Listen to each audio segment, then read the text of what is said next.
احنا عنا مثل في تونس يقول لك اللي ما خلطش على العنب يقول قارص.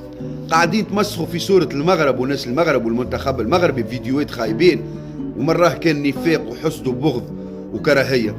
انتم ما تحبوش بعضكم، تكرهوا بعضكم، ما تحبوش منتخب متفوق ومتألق والقدام.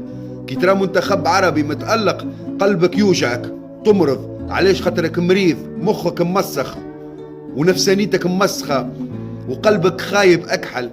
احنا عمرنا ما باش نتحدوا خاطر ما تحبوش الخير لبعضكم. راهو القورة نقصتهم الشهادة ويوليوا خير منا. اي نعم، يوليوا خير منا. في عوض تقول كلمة باهية على المنتخب المغربي يتألق ويمشي ويقدم وان شاء الله يهزوا هو الكأس الافريقي، ليه تقول كلمة خايبة تبدا تهبط في فيديوهات وتميع في القضية؟ رديتوا المنتخب المغربي والمغاربة شراو الاربيتر وشراو التيرا وشراو الفيفا، وهذايا عار على الأمة الإسلامية وعار على الأمة العربية. وين ماشيين؟ على هذاكم ناجحين المغاربة. علاش شفتم علاش ناجحين؟